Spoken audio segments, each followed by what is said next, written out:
How do you top your love for your cat? With a cascade of decadent savory gravy over a mouth-watering mousse pâté. Fancy Feast gems. 2 gourmet pâtés in one convenient pack. Simply peel and plate to reveal a pyramid shape that makes eating delightful and pamper her with an experience as extraordinary as she is. Turn the everyday into the extraordinary with Fancy Feast gems.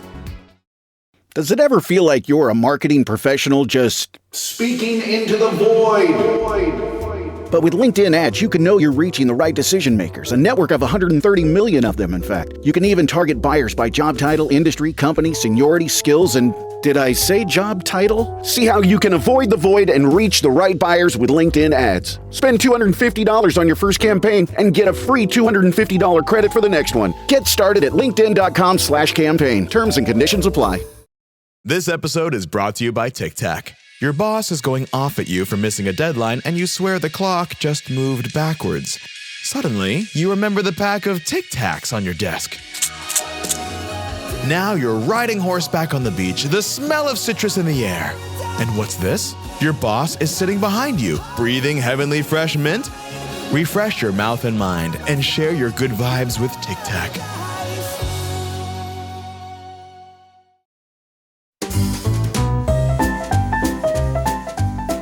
Listening to the Animation Addicts Podcast with the Rotoscopers, episode 355, interview with Aaron Blaise, director and animator of Snow Bear.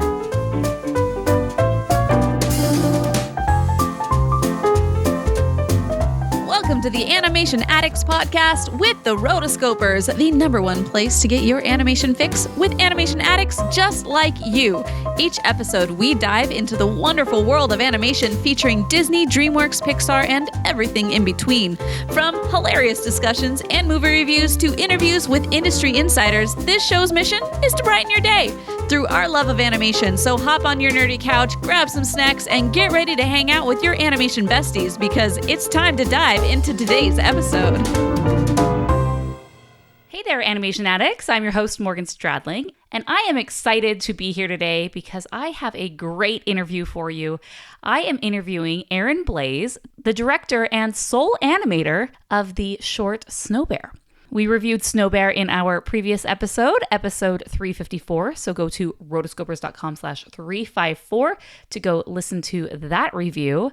And in this interview, Aaron talks all things Snow Bear, obviously. He talks about how he came up with the idea of the short, the process of working on a short solo and the timeline that goes along with that, and a lot of really cool nuggets about the short. And also be sure to stay tuned because he does talk about an upcoming opportunity at the end of October to watch the short yourself. So if you've been chomping at the bit to watch Snow Bear, this is your opportunity because you'll be able to tune in and watch it online. So without further ado, here is my interview with Aaron Blaise. This episode is brought to you by Progressive Commercial Insurance. Business owners, meet Progressive Insurance. They make it easy to get discounts on commercial auto insurance and find coverages to grow with your business. Quote in as little as 8 minutes at progressivecommercial.com. Progressive Casualty Insurance Company. Coverage provided and serviced by affiliated and third-party insurers. Discounts and coverage selections not available in all states or situations. At Blinds.com, it's not just about window treatments. It's about you, your style, your space, your way. Whether you DIY or want the pros to handle it all, you'll have the confidence of knowing it's done right. From free expert design help to our 100% satisfaction guarantee, everything we do is made to fit your life and your windows. Because at Blinds.com, the only thing we treat better than windows is you. Visit Blinds.com now for up to 40% off site-wide and free professional installation. Rules and restrictions apply. By the time I hit my 50s, I'd learned a few things, like how family is precious. Work can always wait. And 99% of people over 50 already have the virus that causes shingles. Not everyone at risk will develop it, but I did. The painful, blistering rash disrupted my life for weeks. Don't learn about your shingles risk the hard way. Talk to your doctor or pharmacist today. Sponsored by GSK. All All right, we are here with Aaron Blaise, who is the director and sole animator on Snow Bear. You might remember Snow Bear from our last episode where we reviewed it, and we're really, really excited to have Aaron here today. So welcome, Aaron, to the podcast. Thank you so much for having me. I am really excited to be talking to you guys. Thank you. So first off, let's talk about you. People might not be familiar with you. Can you just give us a little bit of who you are, your career, and what ultimately brought you to Snow Bear? Well, I grew up always wanting to draw, and I actually went to school to become an illustrator. I never wanted to be an animator, and there was nothing never crossed my mind. Actually, I wanted to work for National Geographic. That was my big dream. And I went to the Ringling College of Art and Design in Sarasota, Florida, and back in the mid '80s. And during my time there, I had this opportunity to get an internship with Disney, so I took it, and it opened up a whole world for me. I was trained by the great Glenn Keane, and he took me under his wing. And if you know anything about Glenn, you know that he's one of the most inspirational artists you'll ever meet. And true to form, after about 10 minutes of sitting with him, I knew that animation was what I wanted to do for the rest of my life. And so everything kind of changed, and I at the end of my internship, I was hired by Disney. And so I was with Disney for 21 years. I was there from 22 years. I was there from 1988 through 2010. And during that time, I worked on a lot of those films that everyone knows from the 90s. So I worked on The Rescuers Down Under and Beauty and the Beast and Aladdin and The Lion King, Pocahontas, and Mulan. And I directed Brother Bear. So it was a great career. I loved it. It was just absolutely amazing. And then I left Disney in 2010 and I met my business partner, Nick Birch, and I started this business, creatureartteacher.com, the art of Aaron Blaise, where it was always my intent to kind of spread the word, art and animation, teach worldwide online. And that's what I did for 14 years. I've been building this business. And about 10 years ago, we got to a point where we were creating enough revenue coming with the business that I could go off and go back to filmmaking again, which is what I missed so badly. And that's when I went off and made Snow Bear. And so here we are. Awesome. So with so much, experience under your belt, and you're kind of known as the quadruped guy, the animal guy. It just seems that's a lot of the characters that you end up getting. Yeah. Why, when you ultimately decided to do Snow Bear, why a polar bear? Because there's lots of animals to choose from. Well, in the beginning, it would start out very much as a practical thing. I knew I wanted to animate the film myself. Mm-hmm. So I wanted it to be a single character, and I wanted a simple environment. And so I thought, a polar bear in the Arctic. Very simple. That was furthest from once I dove into it, it was very not the case. Very much not the case. But that was the original idea. And I know you guys talked about it. You kind of know my back history. I lost my wife in 2007 to breast cancer. We were married for 20 years. And I went through a lot, obviously, as anyone would, when you lose someone that you love so deeply. And it really kind of took me on this crazy emotional journey. And as I thought about the story, and as I thought about the story I wanted to tell about loneliness, I just kept going back to this polar bear and this idea of him not being able to find somebody, and so being so desperate that he creates a snow bear out of it. It was just all these, my mind was just going crazy with all kinds of different story ideas and emotions and all of that, and it kind of coalesced with this Arctic story. That's the best way I can explain it. So, for in this case, the theme drove the film. Yeah. Right, which ultimately led to characters and then plot. But in other experiences, what do you find? Is it dependent on maybe we have a theme that we're gonna hit, or maybe we have a character that we want to. So how does it work for you as you're developing, for your other films? For me, the theme emerges. I don't usually start with a theme. I don't usually start with, what is the story about? The story, like for instance, I didn't start out saying I wanted to tell a story about loneliness. That's not what it was. I was feeling lonely and I wanted to express it somehow, but it was this. It was an idea of I just all my crazy ideas come to me in two places, are my creative ideas. It's when I'm waking up in the morning, usually around 4, 5, 5:30 in the morning, or when I'm washing my hair in the shower and I'm just on autopilot. I just get your brain just goes. And so that's what was happening with me. I was getting my morning routine. I was washing my hair, and I came up with this, hey, a polar bear that makes a snow bear because he's lonely. It was literally that quick of a seed of an idea. And then I got excited about it. And then, when I got into my studio, I started thinking about it more and writing it down and doing little sketches. That's where it starts to bloom. When you start putting in the time and the effort, then, that seed grows into something, and it can go all over the place. But that's really, how it started was just, this, I had a lot of emotion in me that I wanted to get out, and this polar bear idea popped into my head, and then it started to, as I thought about it more, it started to develop that way. So can you talk about the timeline and the process? Because it kind of like not a tagline, but it's 11,000 drawings, 3 years of work, one artist. But I listened to a different interview with the Bancroft brothers where you talked about maybe this had been about 9 years in the making. So can you talk about the different phases of this? Because you also have, your full-time job, which is running Creature Art Teacher. And so how much of this was done just kind of on the side and then maybe shifted to full-time? I'm really curious because, a lot of people have these ideas and these things that they want to do, but maybe they got a full-time gig.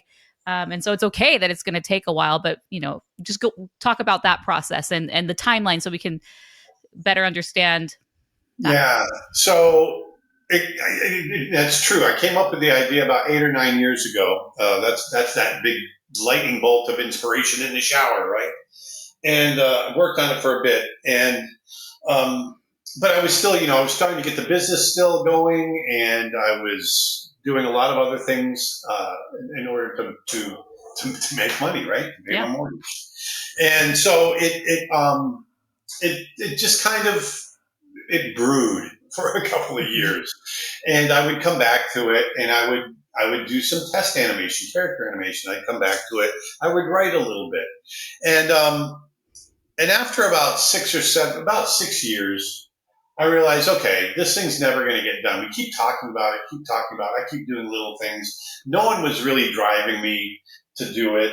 And so I realized, this is never going to get done unless I just sit down, put a stake in the ground, and just do it. And so I finally went to my business partner, Nick Birch, and I said, look, man, this, and actually the other thing that we wanted to get out of this when we first started talking about it, not only did I want to do a story, this animated film, because I have an art training and I teach animation and art and everything else, I wanted to do a course on how to create your own animated short. That's where it started as well. Yeah. And so I thought, okay, we're never going to get this done unless I just sit down and start doing it. And so, like I said, I put a stake in the ground and started storyboarding, and cleared out my schedule. And 3 months later, I had it all boarded. And then right about that time, I was doing some stuff in Europe. So I went to Europe, met with some filmmakers that I really respect. Tom Moore from Cartoon Saloon, among others, Sergio Pablos, and from Spa Studios in Spain. And I showed them my reel, and I got notes from them. And they were great notes.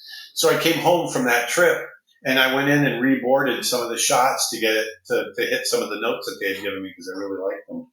And once I finished that, I said, okay, that was in April of 2020 or 2021. And that was in April. And I said, all right, by July, I want to be animating full time. And that's what we did. So by July, I was animating full time. Along the way, I got an offer I couldn't refuse from Procreate. Procreate was coming out with a new animation software called Dreams, and they hadn't released it yet, but they came to me and said, hey, can you animate, maybe a little 1.5 minute short that we in our software that we're developing, so that when it comes out, we can use it to promote the software, and they were paying well. And so I thought, you know what, I'm going to take some time. So I took 3 months and I went and did that, and then came back and continued. But I just pushed through until it was done. And that's, that's because I had a great support team. Between Nick and Claudia Bourbon, who's also works with us, my current wife, Vedanta Sproston, who's part of the story kind of indirectly, because over the course of, the last few years, I was able to kind of heal and have a relationship again. And it was a very cathartic experience for sure. So, you have 11,000 drawings over 3 years. For you, what was an ideal work week for drawing wise? It's hard to say per week. Per month, okay. I was averaging about 30 seconds of finished animation per month. I was trying to hit about 50 drawings a day, give or take. But, part of that 11,000 is also the boards, the development, all that kind of stuff. But I was trying, if I could hit my 50 to 60 drawings a day, because, the way I animated it, if you've seen it, which you have, I didn't go through and do really pristine cleanup. I did kind of back in the Dalmatians, 101 Dalmatians kind of style, where it's rough cleanup, right? Mm-hmm. And so that's what I did. And so I was able to go a little quicker. I did a lot of twos, not so, I did a few ones here and there. Mm-hmm. So I was able to get away with that. And fours and sixes when I was slowing into poses. And so I was able to cut corners, but as long as I could hit my 30 seconds a month, basically, I'd hit the deadline, which is what I did. So one thing with this being no dialogue, right, can be a real challenge, because a lot of times you can, let's say it's Aladdin and you have Robin Williams, you can have obviously Eric Goldberg doing a great job on that, but the voice actor can really do a lot of the heavy lifting for you. But with this, it's all you. So what were ways and things that you did, knowing that, okay, I don't have this polar bear can't talk. So what else did you do to help evoke that emotion? Because I felt it was very real, and I felt so connected to this polar bear with, no dialogue. Yeah. Keeping it simple. And I would argue that it wasn't just me, because when you don't have the dialogue and you have something like this, you really, really rely heavily on the music and the score. And so that's why I went back to Mark Mancina, who I have history with Brother Bear. And he's such a great animation composer, along with Marlon Espino, his partner. And I'm not a Disney guy anymore. I'm just this independent little, I don't have $2 million music budget for my film. I'm just making this little independent short. Meanwhile, he's off making millions on scores. And I wasn't sure if he'd have time for me. Plus, we hadn't talked in about 20 years. So I figured, you know what? I'm going to send him the reel. I'm going to email him and see where it goes. And Marlon, it turns out, Marlon was the one that talked him into it, because Mark, he loved it, but he was swamped with Moana 2 and Mufasa and among other films that he was working on. And but they worked it in. And so I relied very heavily on the score to carry a lot of the emotion. But as far as the acting and the story goes, I kept it very, very simple. And through that simplicity, it's interesting. People think that simplicity will make your film simple. If you do it the right way, simplicity will actually bring in complexity. Because you have more room to work, and there's more room for interpretation. And I don't mean interpretation of story, because I want the story to be clear, but you can read things differently.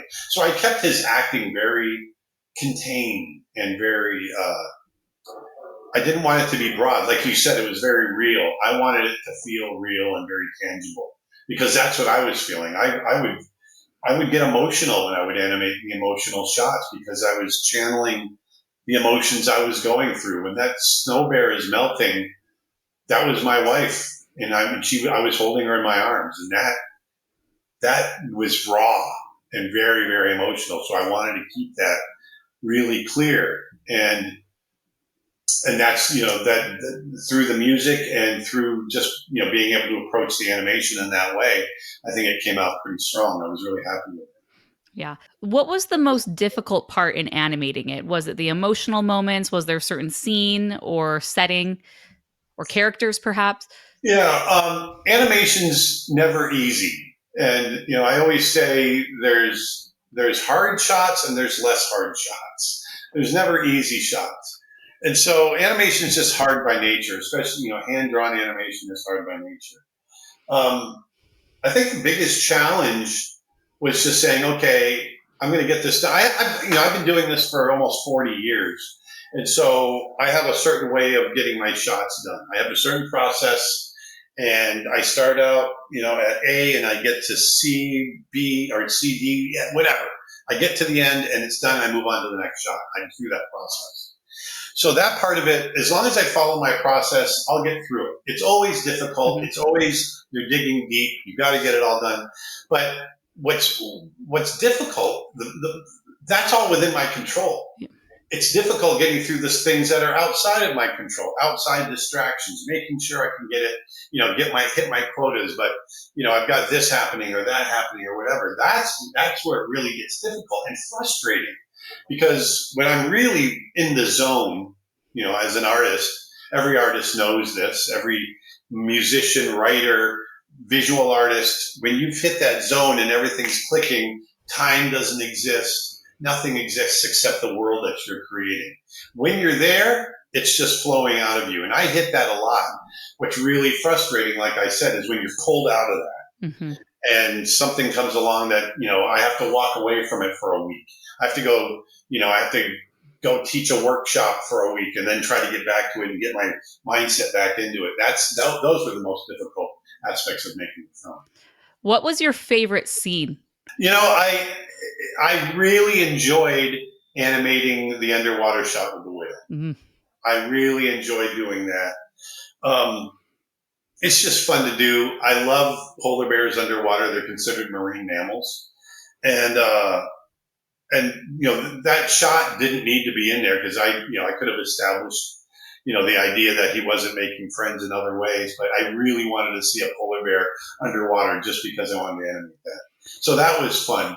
And then obviously the really emotional scenes where he realizes that it's inevitable, that his loss is inevitable when he's trying to put that snow bear back together and he knows that it's not going to happen. Yeah. And so it's my favorite because of how much meaning it has to me and working through that. And I think it came across on the screen. I remember, there's a scene in the film.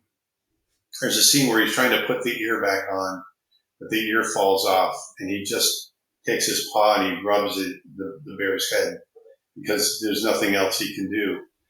And I pulled that directly from Glenn Keane because after my wife passed, I went back to work, and I had shaved my head when she lost her hair. And so when I went back to work, I had a full head of hair.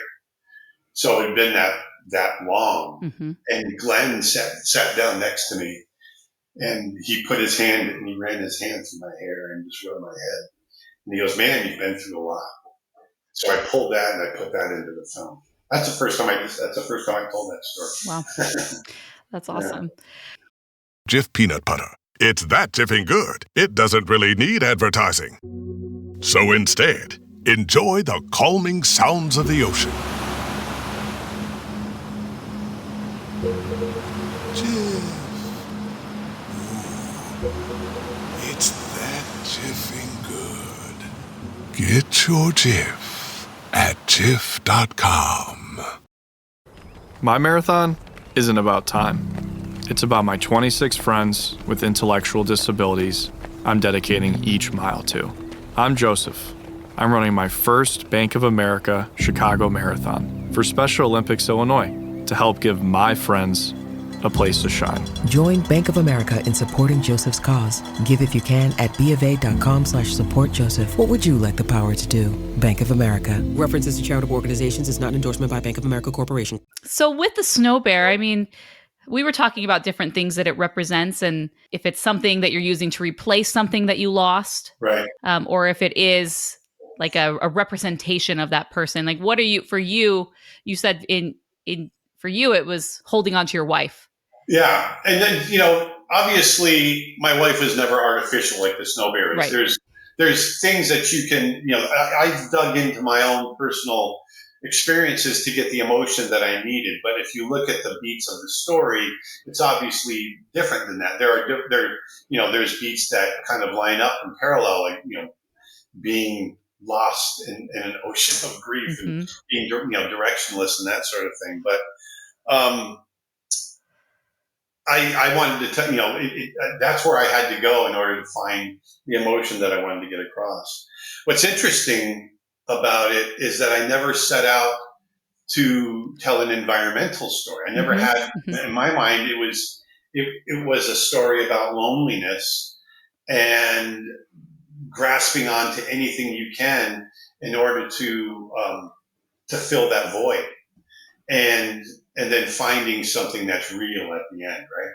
Yeah. And so obviously with the snow bear, there's going to be melt, and in the Arctic, even a healthy climate has seasons in the Arctic. And so in my mind, I was just telling a seasonal story, like the seasons of our lives. But every time I showed it to friends to get input, they're like, "Yeah, man, I really like that environmental theme that you have in there with the ice melting and everything." And I said, "Well, it's a seasonal change." And the more I showed it, the more I kept getting that note. And so finally I said, "You know what? I'm just going to lean into it." And so I dug in deeper and did some more research and, discovered that it's not just seasonal changes that are happening, it's permafrost melting and things like that are really kind of changing what's happening in the Arctic. So I added that stuff into the story. It's more for me than maybe a lot of viewers would see, but when he washes up on shore, where there's no snow, it's actually chunks of the shore are falling off because that's the permafrost. So, and then once we did that, then I also, we met up with Polar Bears International. They got on board with us and we've been partners ever since. So, yeah. Why do you think the conservation message resonated with people? I think it's obviously a hot topic. It's something that we are going through. It's something that's happening in the world. And when you have a character, when it's perceived in the story, as to, that's part of what's going on, and you have a character that you're rooting for and you empathize with. Empathy is the big key word here. I mean, that's the drive that we have. Any good story, you want to create characters that the audience empathizes with. Even your villains, you want to empathize with them. And so I think what happens is you start to empathize with our polar bear character. We named him Glenn, by the way, after Glenn. Love it. And so as a result of that, it starts to resonate. People start to feel that emotion. They feel the loss. They feel the sadness. And so it gets behind. Matter of fact, I was just in Jackson Hole, Wyoming this past week, giving a talk on how to spur action through art and storytelling, because that is much more effective than charts and graphs. And so when you try to get data across through charts and graphs, it's one thing, but when you can tell a story that hooks people emotionally through the research that I did for this talk, I found a statistic that said people are 22 times, I don't know how they got the number 22, but 22 times more likely to remember a story, an emotional story, than they are statistical data. And so, that story pulls them in, and then the data fills in the void, I guess. I read this, and you can confirm it. You've been qualified for the 2026 Oscars. Is that true? Yes. Cool. Yeah, we are qualified. And obviously, you have hit so many festivals and received a lot of awards. You go in person when you can to quite a few of them. But what has been the audience reaction to Snow Bear as you've gone to all of these different festivals? It's great. The audience reaction has been wonderful. And we were just riding that wave. It's interesting. A lot of film festivals are more avant-garde, for lack of a better way of putting it. And my film definitely has a Disney slant. When you're with Disney for 21 years, it's going to have a Disney look. And so even though in my mind it's my personal approach to animation, it still has kind of a Disney look to it. And I think sometimes that it's hard to get judges to look favorably on that kind of stuff sometimes. But from an audience standpoint, we've done wonderful. We've won a lot of audience awards throughout our run. And some critic awards as well. Many. Matter of fact, we just won Jackson Hole, Wyoming, and then the Jackson Wild Film Festival, which is the kind of the premier conservation film festival, and we won the only animated film that won category. And so it's been great. And so we're hoping that that momentum can keep going, and we'll see where it goes. There's a lot of, I've been able, I'm on the Academy as well, so I've been screening a lot of the shorts that are qualified, and there's some really, really great films out there. So just to be among them is I'm just not a cliche. It's really true. I mean, it's really awesome to be part of it. So if you have an entry that's in a category, are you not allowed to vote in that category, or can you still? No, I can still vote. You still vote? Okay. Yeah, and you're darn tootin', I'm going to vote for Snow Bear. No question where your vote's going to go. Huh? Talking about the animation industry, it sadly, despite traditional animation's popularity, it's kind of more niche now. I saw a clip the other day. It was from some TV show, and they said, "Oh, it's been 26 years since this appeared," and people in the comments like, "Oh, we can't make animation like this anymore." And it's funny because it was just from like a low tier TV show. It wasn't the greatest animation in the world. It wasn't like Disney quality, but like people were yearning for that because it's not around anymore. So talk about where you see 2D animation right now in the industry and in the future, where it's going. It's really interesting because my business partner has a way of putting it that I agree with. And that's, it was just taken off the menu. It's been 30 years, or not 30, it's been 20, 25 years really since it was mainstream. But it was just taken off the menu. It's never really gone away. And we could argue for days about why it went away and all that. But, there's a lot of misnomers out there. I'll see people in the comment sections on things that I post on social media about why it went away. Oh, it's more expensive, or this or that. And it's really not. It's not any more or less expensive than the current way animation is done through CG or puppet animation or whatever. It's just that it kind of went out of vogue when Disney stopped doing it, and everything else came up. And a lot more people can do CG than can do hand drawn. So there's that as well. But it's interesting because with the way all the distribution avenues that we have now, the tools that we have, the fact that I was able to make Snow Bear by myself is a testament to the age that we live in now, because I wouldn't have been able to do that 25 years ago, 30 years. I could have, but it would have taken me a lot longer. But being able to sit on a Cintiq, which is where I'm sitting now, I have a big Cintiq, and I drew everything by hand, but I drew it digitally. I didn't use paper. Really sped the process up and enabled me to do a lot of things that I couldn't have done otherwise. And so that, coupled with social media, all the different things that we have in order to get people to see the films that we make, I actually am more excited about 2D animation now than ever, because I think there's more possibilities now. I think we're going to see more from independent filmmakers. I've got a saying that I always tell students and young people that come to me and ask me about, how do I feel about 2D animation being dead? And I'll say it's not dead, and it's only dead if we let it be dead. As long as we're still doing it, then it's never going to be dead, right? And so, in my mind, painting didn't go away when photography came along, in the same way that 2D is not going to go away. It's taken a sleep for the last 20 years, but Cartoon Saloon's still cranking away. Spa Studios is still cranking away. And I wouldn't be too surprised if somewhere down the road we start seeing Disney, start doing some 2D again. I think I'm pretty excited about it, and I think there's a lot of possibilities. Obviously, it's very healthy in series, Mm-hmm. and there's a lot of hybrids happening right now. Mm-hmm. But one of the things I purposely did was I kind of wanted to prove a point when I made Snow Bear, outside of creating the film that I created emotionally. I attacked it from a production standpoint very simply. There's no bells and whistles. There's no CG. Every effect you see in there is drawn by hand. Even all the water effects. That's a 1930s method. It's a slot gag, just moving, shapes against each other, and you get a water effect.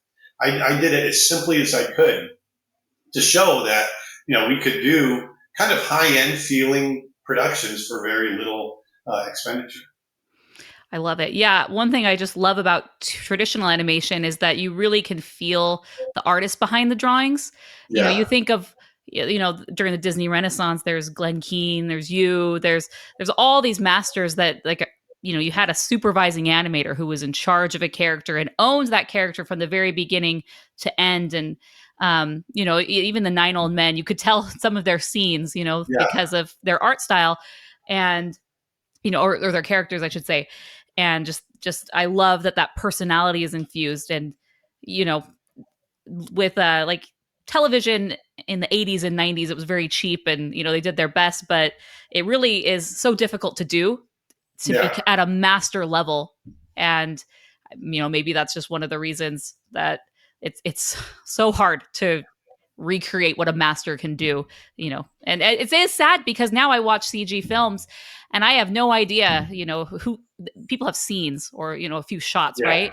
And then, it's an amazing one, but I have no connection to the person behind it. And I feel like that's a real, it's really sad and kind of a travesty that kind of the artist is being just commoditized through CGI. Yeah. So I love Snow Bear for that reason. And it's one of the things, like you were saying, it's one of the things I really love about hand drawn is that it's straight. I mean, there's no filter. It's not being filtered through a keyboard, right? It's coming right from the mind through the hand onto in my case, onto the screen drawing. But, there's just something magical about that. One of the things I do with my social media to keep awareness going about our business and this and that is I'll live stream on TikTok. I live stream and I sit at my old animation that you can see over here. That's my original animation desk that I've had for 35 years. When I left Disney, I took it with me and I sit down there, I grab paper and I put a camera over the top and I animate on paper as a demonstration. And it's interesting to me because in my mind, we were doing that. As you get older, time goes faster. I'm in my late 50s and, the 90s was just 10 years ago. But so in my mind, animating on paper was just yesterday.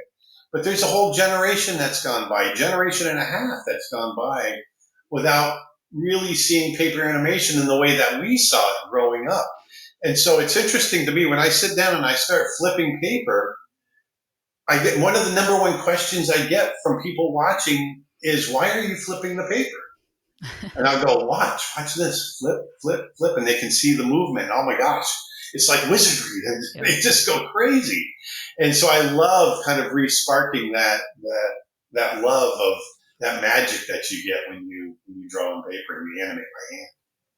So talk about Creature Art Teacher and how that's been going for you. You said you started it around, over a decade ago, which was definitely a trailblazer for online education.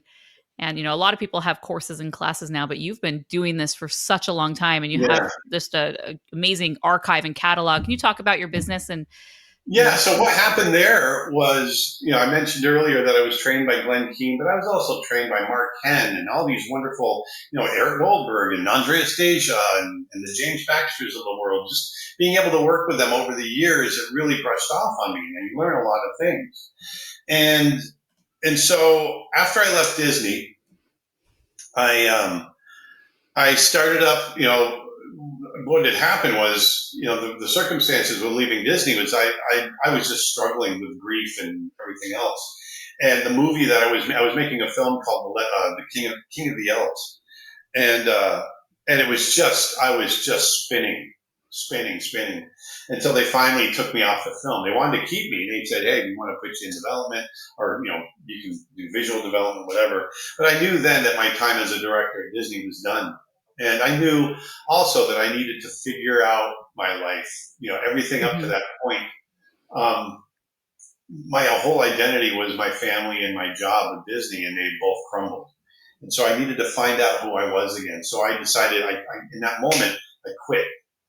And I said, they were like, whoa. I said, no, I'm not blaming anybody. I need to do this for myself. So I left Disney, sold my house, and I started up with another company in Florida. Came back, I'm from Florida, came back to Florida, and that company after 2 years went bankrupt.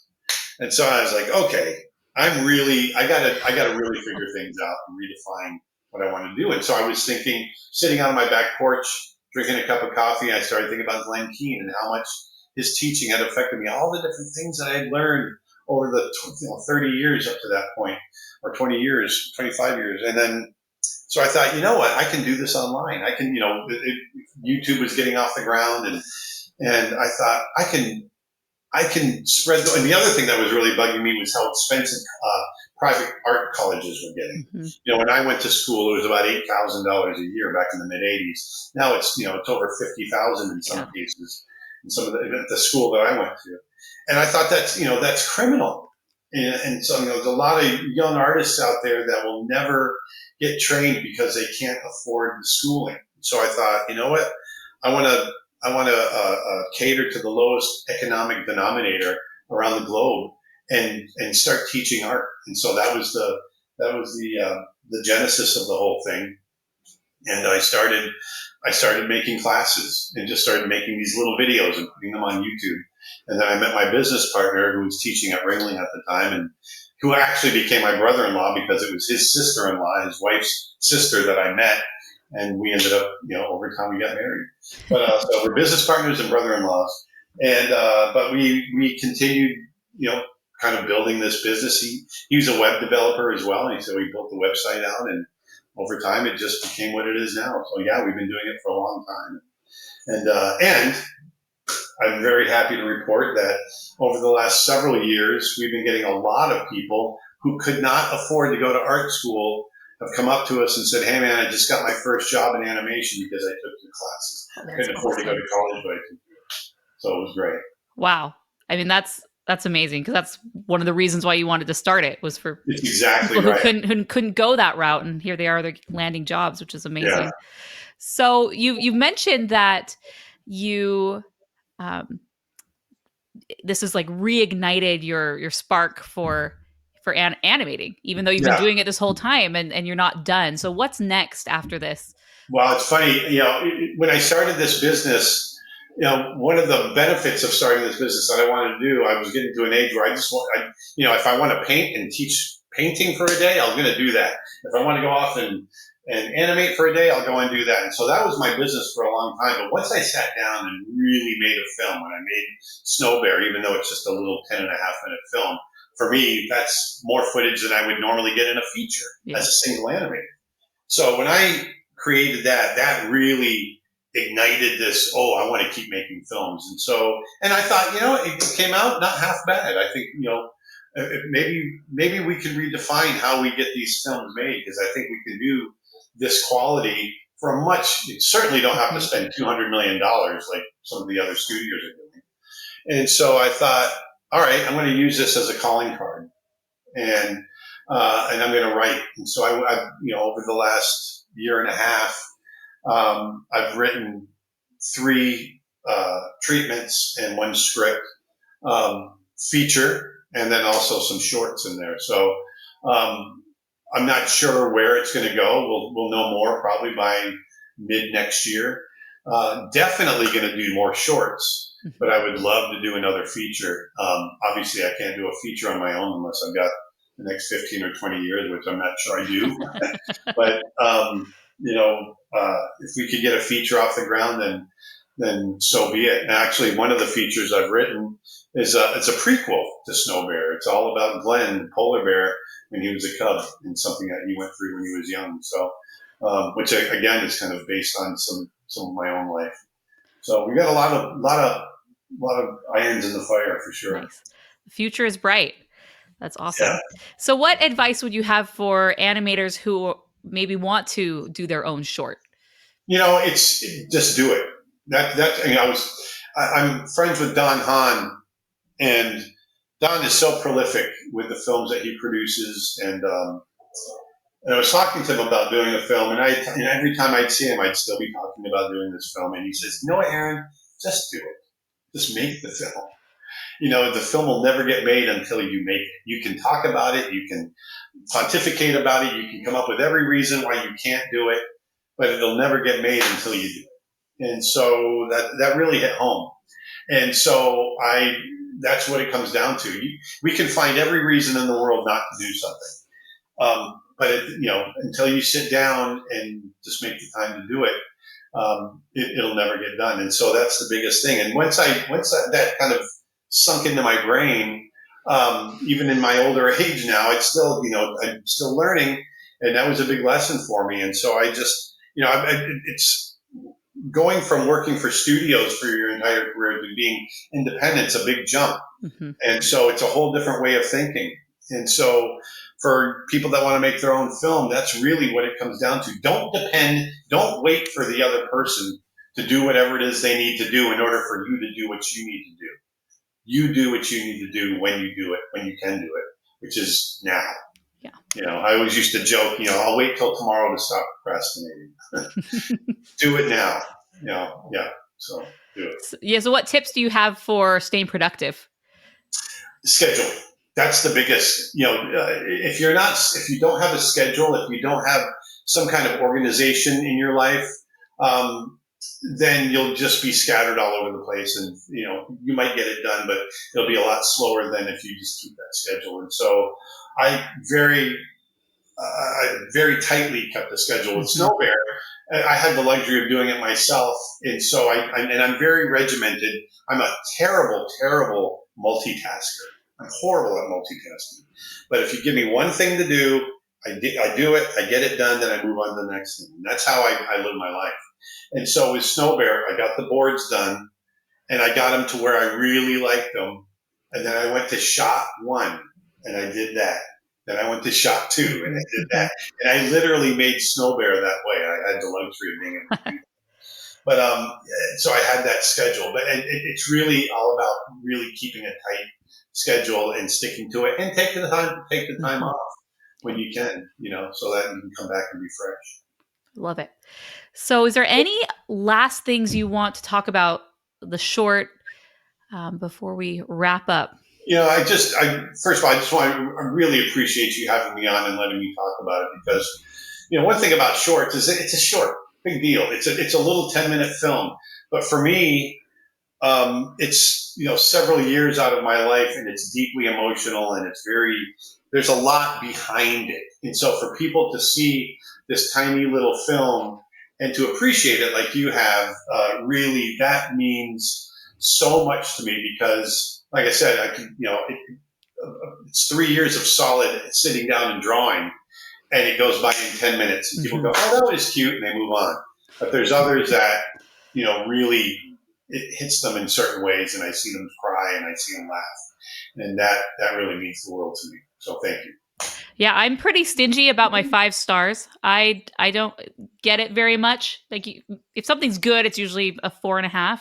But 5 stars, those are reserved for the great films. And I gave it a 5 stars, no question, because I think I said this in the episode, but when I was watching it, I just I have so much respect for the Disney artists and animators and traditional animation already. That's, a passion. But from the first scene, as I'm sitting there and watching it and seeing it unfold, I just instantly knew this is something special and good and elevated beyond just, what else is out there. So thank you so much. I appreciate it. So where can people watch Snow Bear? I know it's kind of hard to find right now. Well, it's all over the place right now. So it's playing all over. So go to snowbearshort.com, and Nick, my business partner, he keeps that all up to date, and he's got all the different schedules in there. We've got a couple things coming up on October 24th. If you go to our website, creatureartteacher.com/live, you can get information where we're showing it as an event.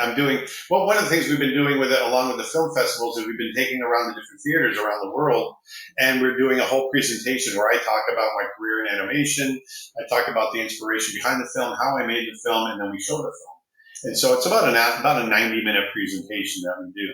So we're doing that live virtually on October 24th. And then in November, the first week of November, we got some big surprises coming up where the rest of the world will be able to see it in a very, very unique way. So we're excited about that. Awesome. All right. We'll be sure to include that in the show notes. And then as those dates approach, we'll blast them out on our social media so people can watch it, because I know people are kind of chomping at the bit to watch it. So awesome. Well, thank you so much. Is there any last thing that you want to plug or talk about before we wrap up? Just for those of you out there that are interested in 2D animation, just keep drawing. That's really the only, there's so many people saying, I wish I could do 2D animation, but it's dead now. Well, just do it. Just get out there and draw. As long as you're drawing, it's going to get done. So do it. So where can people find you online?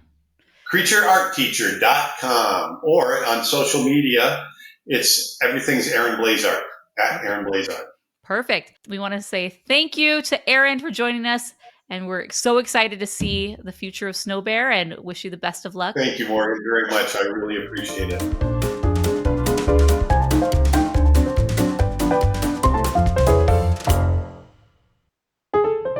You've been listening to the Animation Addicts Podcast. If you enjoyed this episode, don't forget to subscribe and be sure to leave us a 5-star review. We're available on Apple Podcasts, Spotify, and wherever you listen to podcasts. And if you want to help spread the word, be sure to share the podcast with your friends on social media. Just don't forget to tag us at Rotoscopers on Instagram and use the hashtag Animation Addicts. For all the links and full show notes for this episode, go to rotoscopers.com/podcast. Now, if you still can't get enough for your animation fix, be sure to subscribe to us on YouTube and visit rotoscopers.com for more animation news, reviews, and interviews. Thanks for listening.